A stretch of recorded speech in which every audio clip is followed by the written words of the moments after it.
தொடக்க நூல் 1ஆம் அதிகாரம். கடவுள் உலகை படைத்தல். தொடக்கத்தில் கடவுள் விண்ணுலகையும் மண்ணுலகையும் படைத்த பொழுது மண்ணுலகு உருவற்று வெறுமையாக இருந்தது. ஆழத்தின் மீது இருள் பரவி இருந்தது. நீர்த்திரளின் மேல் கடவுளின் ஆவி அசைந்தாடி கொண்டிருந்தது. அப்பொழுது கடவுள் ஒளி தோன்றுக என்றார். ஒளி தோன்றிற்று. கடவுள் ஒளி நல்லது என்று கண்டார். கடவுள் ஒளியையும் இருளையும் வெவ்வேறாக பிரித்தார். கடவுள் ஒளிக்கு பகல் என்றும் இருளுக்கு இரவு என்றும் பெயரிட்டார். மாலையும் காலையும் நிறைவுற்று முதல் நாள் முடிந்தது. அப்பொழுது கடவுள் நீர்த்திரளுக்கு இடையில் வானம் தோன்றுக, அது நீரினின்று நீரை பிரிக்கட்டும் என்றார். கடவுள் வானத்தை உருவாக்கி வானத்திற்கு கீழுள்ள நீரையும் வானத்திற்கு மேலுள்ள நீரையும் பிரித்தார். அது அவ்வாறே ஆயிற்று. கடவுள் வானத்திற்கு விண்ணுலகம் என்று பெயரிட்டார். மாலையும் காலையும் நிறைவுற்று 2ஆம் நாள் முடிந்தது. அப்பொழுது கடவுள் விண்ணுலகுக்கு கீழுள்ள நீர் எல்லாம் ஓரிடத்தில் ஒன்று சேர உலர்ந்த தரை தோன்றுக என்றார். அது அவ்வாறே ஆயிற்று. கடவுள் உலர்ந்த தரைக்கு நிலம் என்று ஒன்று திரண்ட நீருக்கு கடல் என்றும் பெயரிட்டார். கடவுள் அது நல்லது என்று கண்டார். அப்பொழுது கடவுள் புற்பூண்டுகளையும் விதை தரும் செடிகளையும் கனி தரும் பழ மரங்களையும் அந்தந்த இனத்தின்படியே நிலம் விளைவிக்கட்டும் என்றார். அது அவ்வாறே ஆயிற்று. புற்பூண்டுகளையும் விதையும் பிறப்பிக்கும் செடிகளையும் கனி தரும் மரங்களையும் அந்தந்த இனத்தின்படி நிலம் விளைவித்தது. கடவுள் அது நல்லது என்று கண்டார். மாலையும் காலையும் நிறைவுற்று 3ஆம் நாள் முடிந்தது. அப்பொழுது கடவுள் பகலையும் இரவையும் வெவ்வேறாக பிரிப்பதற்கும் காலங்கள், நாட்கள், ஆண்டுகள் ஆகியவற்றை குறிப்பதற்கும் விண்விரிவினில் ஒளிப்பிழம்புகள் தோன்றுக, அவை மண்ணுலகிற்கு ஒளி தர விண்விரிவினில் ஒளிப்பிழம்புகளாக இருக்கட்டும் என்றார். அது அவ்வாறே ஆயிற்று. கடவுள் 2 பெரும் ஒளிப்பிழம்புகளை உருவாக்கினார். பகலை ஆள்வதற்கு பெரிய ஒளிப்பிழம்பையும் இரவை ஆள்வதற்கு சிறிய ஒளிப்பிழம்பையும் மற்றும் விண்மீன்களையும் அவர் உருவாக்கினார். கடவுள் மண்ணுலகிற்கு ஒளிதர விண்ணுலக வானத்தில் அவற்றை அமைத்தார். பகலையும் இரவையும் ஆள்வதற்கும் ஒளியையும் இருளையும் வெவ்வேறாக பிரிப்பதற்கும் அவற்றை அமைத்தார். கடவுள் அது நல்லது என்று கண்டார். மாலையும் காலையும் நிறைவுற்று 4ஆம் நாள் முடிந்தது. அப்பொழுது கடவுள் திரளான உயிரினங்களை தண்ணீர் தோற்றுவிப்பதாக, விண்ணுலக வானத்தில் நிலத்திற்கு மேலே பறவைகள் பறப்பனவாக என்றார். இவ்வாறு கடலின் பெரும் பாம்புகளையும் திரள் திரளாக நீரில் நீந்தி வரும் உயிரினங்களையும் இறக்கையுள்ள எல்லாவித பறவைகளையும் அவ்வவற்றின் இனத்தின்படி கடவுள் படைத்தார். கடவுள் அது நல்லது என்று கண்டார். கடவுள் அவற்றுக்கு ஆசி வழங்கி பலுகி பெருகி கடல் நீரை நிரப்புங்கள், பறவைகளும் மண்ணுலகில் பெருகட்டும் என்றுரைத்தார். மாலையும் காலையும் நிறைவுற்று 5ஆம் நாள் முடிந்தது. அப்பொழுது கடவுள் கால்நடைகள், ஊர்வன, காட்டு விலங்குகள் ஆகியவற்றை அவ்வவற்றின் இனத்தின்படி நிலம் தோற்றுவிப்பதாக என்றார். கடவுள் காட்டு விலங்குகளையும் கால்நடைகளையும் நிலத்தில் ஊர்வன யாவற்றையும் அவ்வவற்றின் இனத்தின்படி உருவாக்கினார். கடவுள் அது நல்லது என்று கண்டார். அப்பொழுது கடவுள் மானிடரை நம் உருவிலும் நம் சாயலிலும் உண்டாக்குவோம். அவர்கள் கடல் மீன்களையும் வானத்து பறவைகளையும் கால்நடைகளையும் மண்ணுலகம் முழுவதையும் நிலத்தில் ஊர்வன யாவற்றையும் ஆளட்டும் என்றார். கடவுள் தம் உருவில் மானிடரை படைத்தார். கடவுளின் உருவிலேயே அவர்களை படைத்தார். ஆணும் பெண்ணுமாக அவர்களை படைத்தார். கடவுள் அவர்களுக்கு ஆசி வழங்கி பலுகி பெருகி மண்ணுலகை நிரப்புங்கள், அதை உங்கள் ஆற்றலுக்கு உட்படுத்துங்கள்.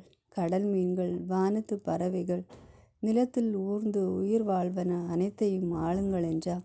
அப்பொழுது கடவுள் மண்ணுலகெங்கும் உள்ள விதை தரும் செடிகள், பழமரங்கள் அனைத்தையும் உங்களுக்கு நான் கொடுத்துள்ளேன். இவை உங்களுக்கு உணவாகட்டும்.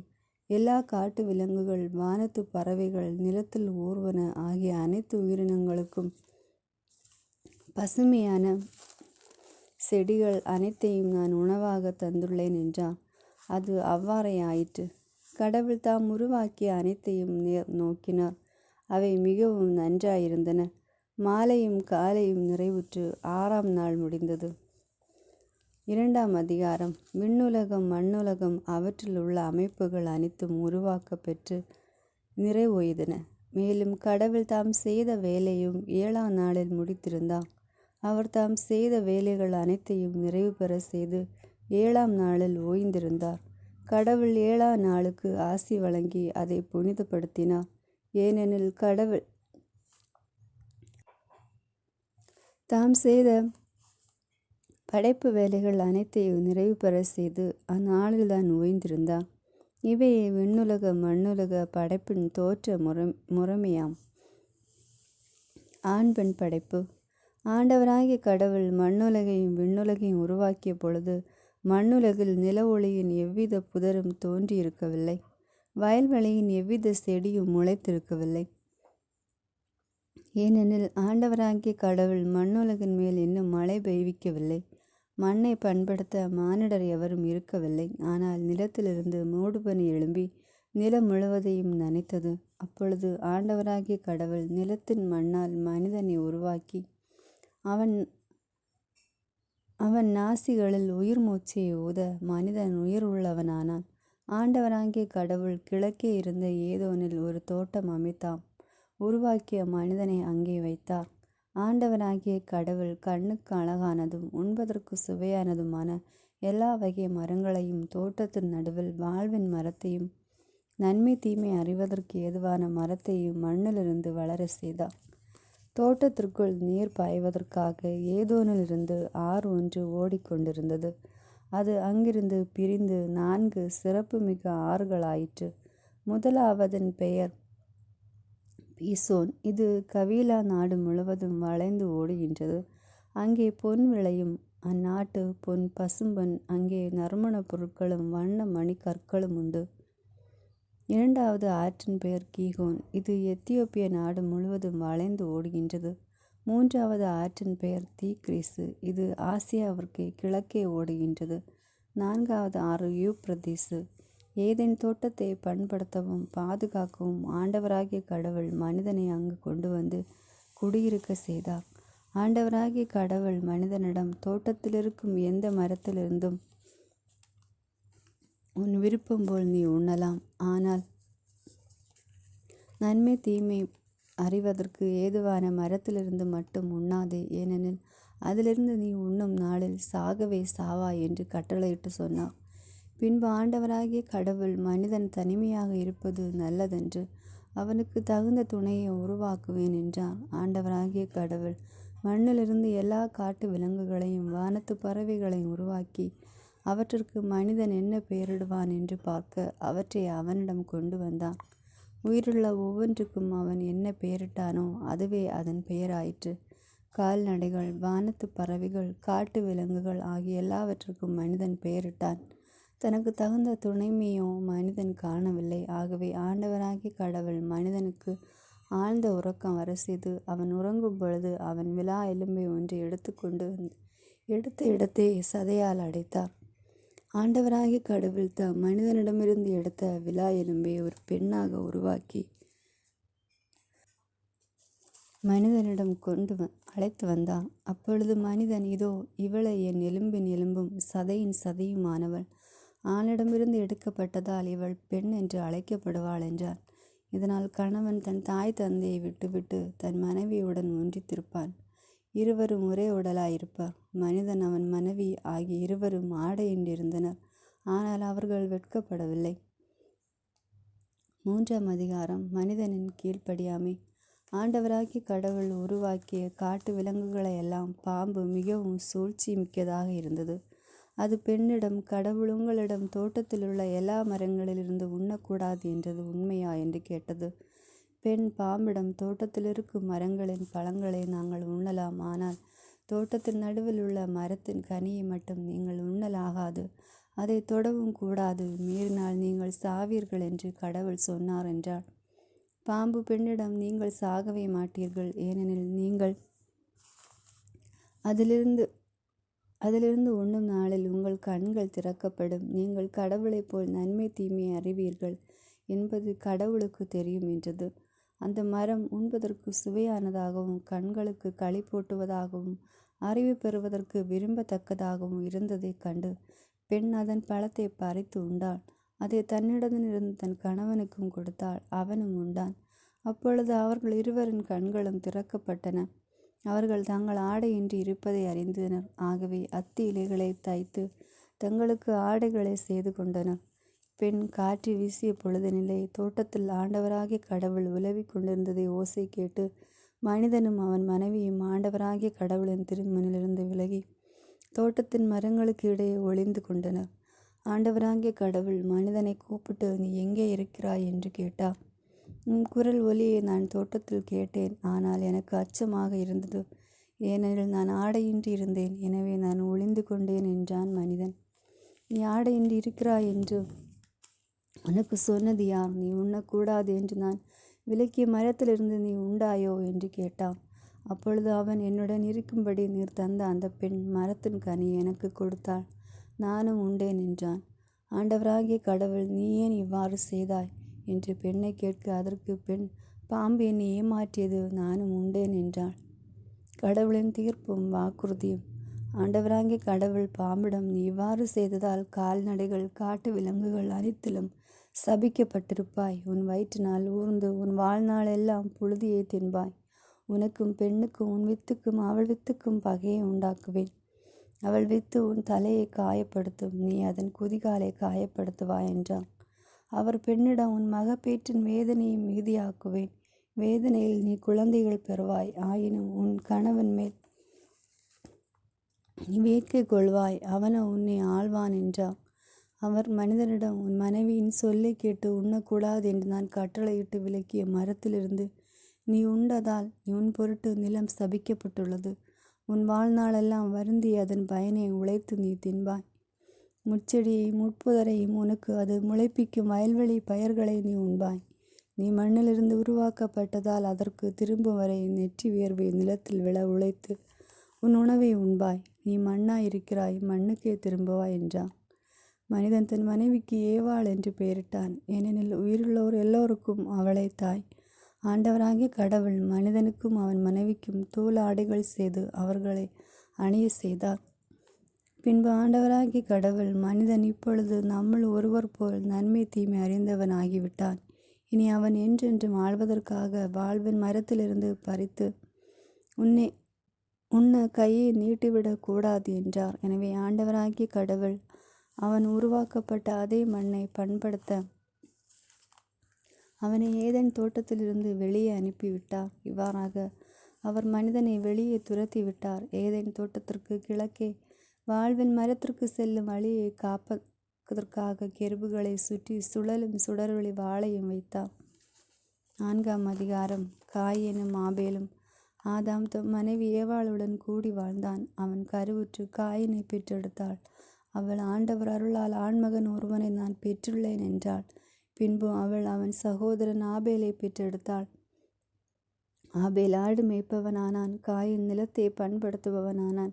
சில நாட்கள் சென்றன. காயின் நிலத்தின் பலனிலிருந்து ஆண்டவருக்கு காணிக்கை கொண்டு வந்தான். ஆபேலும் தன் மந்தையிலிருந்து கொழுத்த தலையீடுகளை கொண்டு வந்தான்.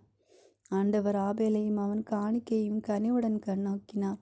ஆனால் காயினை அவன் காணிக்கையை அவர் கனிவுடன் கண்ணோக்கவில்லை. ஆகவே காயின் கடும் சினமுற்றான். அவன் முகம் வாடியது. ஆகவே ஆண்டவர் காயினிடம், நீ ஏன் சினமுற்றிருக்கிறாய்? உன் முகம் வாடியிருப்பது ஏன்? நீ நல்லது செய்தால் உயர்வடைவாய் அல்லவா? நீ நல்லது செய்யாவிட்டால் பாவம் உன்மேல் வேட்கை கொண்டு உன் வாயில் படுத்திருக்கும். நீ அதை அடக்கி ஆள வேண்டும் என்றான். காயின் தன் சகோதரன் ஆபேலிடம், நாம் வயல்வெளிக்கு போவோம் என்றான். அவர்கள் வெளியில் இருந்த பொழுது காயின் தன் சகோதரன் ஆபேலின் மேல் பாய்ந்து அவனை கொன்றான். ஆண்டவர் காயினிடம், உன் சகோதரன் ஆபேல் எங்கே என்று கேட்டார். அதற்கு அவன், எனக்கு தெரியாது, நான் என்ன என் சகோதரன் காவலாளியோ என்றான். அதற்கு ஆண்டவர், நீ என்ன செய்து விட்டாய்? உன் சகோதரன் இரத்தத்தின் குரல் மண்ணிலிருந்து என்னை நோக்கி கதறிக்கொண்டிருக்கிறது. இப்பொழுது உன் கைகள் சிந்திய உன் சகோதரன் இரத்தத்தை தன் வாய் திறந்து குடித்த மண்ணை முன்னிட்டு நீ சபிக்கப்பட்டிருக்கின்றாய். நீ மண்ணில் பயிரிடும் பொழுது அது இனிமேல் உனக்கு பலன் தராது. மண்ணுலகில் நீ நாடோடியாக அலைந்து திரிவாய் என்றார். காயின் ஆண்டவரிடம், எனக்கு கொடுக்கப்பட்ட தண்டனை என்னால் தாங்க முடியாததாக இருக்கின்றது. இன்று நீர் என்னை மண்ணிலிருந்து துரத்தியிருக்கின்றீர். உமது முன்னிலையில் இன்று நான் மறைக்கப்பட்டுள்ளேன். மண்ணுலகில் நான் நாடோடியாக அலைந்து திரிய வேண்டியுள்ளது. என்னை காண்கின்ற எவனும் என்னை கொல்வானே என்றான். ஆண்டவர் அவனிடம், அப்படி என்று காயனை கொல்கின்ற எவனும் 7 முறை பழிவாங்கப்படுவான் என்று சொல்லி, காயனை கண்டுபிடிக்கும் எவனும் அவனை கொல்லாமல் இருக்க ஆண்டவர் அவன் மேல் ஓர் அடையாளமிட்டார். பின்னர் காயின் ஆண்டவர் திருமுனை விட்டு சென்று ஏதேனுக்கு கிழக்கே இருந்த நோது நாட்டில் குடியேறினான். காயின் வழிமரபினர். காயின் தன் மனைவியுடன் கூடி வாழ அவளும் கருவுற்று ஏனோக்கை பெற்றெடுத்தாள். அப்பொழுது காயின் ஒரு நகரத்தை நிறுவி அதற்கு தன் மகன் ஏனோக்கின் பெயரை வைத்தான். ஏனோக்கிற்கு ஈராது பிறந்தான். ஈராதுக்கு மெகுவாயல் பிறந்தான். மெகிவேலுக்கு மெத்துசாவேல் பிறந்தான். மெத்துசாவேலுக்கு இலாமைக்கு பிறந்தான். இலாமைக்கு 2 பெண்களை மணந்து கொண்டான். ஒருத்தியின் பெயர் ஆதா, மற்றொருத்தியின் பெயர் சில்லா. ஆதா யாபேலை பெற்றெடுத்தாள். இவன்தான் ஆடு மாடு மேய்த்து கூடாரத்தில் வாழும் மக்களின் தந்தை. அவன் சகோதரன் பெயர் யூவாபல். இவன் தான் யாழ் மீட்டுவோர், குழல் ஊதுவோர் ஆகியோர் அனைவரின் தந்தை. சில்லா துபால் காயினை பெற்றெடுத்தாள். இவன் வெண்கலத்தாலும் இரும்பாலும் எல்லாவிதமான கருவிகள் செய்யும் கொல்லனானான். தூபால் காயினுக்கு நாகாமா என்ற சகோதரி இருந்தாள். லாமாக்கு தன் மனைவியிடம், ஆதா சில்லா, நான் சொல்வதை கவனியுங்கள். லாமைக்கின் மனைவியரே, என் சொல்லுக்கு செவி கொடுங்கள். என்னை காயப்படுத்ததற்காக ஒருவனை நான் கொன்றுவிட்டேன். என்னை அடித்ததற்காக அந்த இளைஞனை நான் கொன்றேன். காயினுக்காக 7 முறை பழிவாங்கப்பட்டால் லாமைக்கிற்காக 7 முறை பழிவாங்கப்படும் என்றான். ஆதா மீண்டும் தன் மனைவியுடன் கூடி வாழ அவளும் மகன் ஒருவனை பெற்று அவனுக்கு சேத்து என்று பெயரிட்டாள். காயின் ஆபேலை கொண்டதால் அவனுடைய இடத்தில் இன்னொருவனை கடவுள் வைத்தருளினார் என்றாள். சேத்துக்கு மகன் ஒருவன் பிறந்தான். அவனுக்கு அவன் ஏனோசி என்று பெயரிட்டார். அப்பொழுது ஆண்டவர் என்னும் திருப்பெயரால் அவரை வழிபடலாயினர். 5ஆம் அதிகாரம். ஆதாமின் வழிமரபினர். ஆதாமின் வழிமரபின் அட்டவணை பின்வருமாறு. கடவுள் மனிதரை இழைத்த பொழுது அவர்களை தம் சாயலில் உருவாக்கினார். ஆணும் பெண்ணுமாக அவர்களை படைத்தார். அவர்களை படைத்த நாளில் அவர்களுக்கு ஆசி வழங்கி மனிதர் என்று பெயரிட்டார். ஆதாமுக்கு 130 வயதான போது அவனுக்கு அவன் சாயலிலும் உருவிலும் மகன் ஒருவன் பிறந்தான். அவனுக்கு சேத்து என்று பெயரிட்டார். சேத்து பிறந்த பின் ஆதாம் 806 ஆண்டுகள் வாழ்ந்தான். ஆதாமுக்கு புதல்வரும் புதல்வியரும் பிறந்தனர். மொத்தம் 930 ஆண்டுகள் வாழ்ந்த பின் ஆதாம் இறந்தான். சேத்துக்கு 105 வயதான போது அவனுக்கு ஏனோசு பிறந்தான். ஏனோசு பிறந்த பின் சேத்து 807 ஆண்டுகள் வாழ்ந்தான். சேத்துக்கு புதல்வரும் புதல்வியரும் பிறந்தனர். மொத்தம் 912 ஆண்டுகள் வாழ்ந்த பின் சேத்து இறந்தான். ஏனோசுக்கு 90 வயதான போது அவனுக்கு கேனான் பிறந்தான். கேனான் பிறந்த பின் ஏனோசு 815 ஆண்டுகள் வாழ்ந்தான். கேனானுக்கு புதல்வரும் புதல்வியரும் பிறந்தனர். மொத்தம் 905 ஆண்டுகள் வாழ்ந்த பின் ஏனோசு இறந்தான். கேனானுக்கு 70 வயதான போது அவனுக்கு மகாலேல் பிறந்தான். மகாலேல் பிறந்த பின் கேனான் 840 ஆண்டுகள் வாழ்ந்தான்.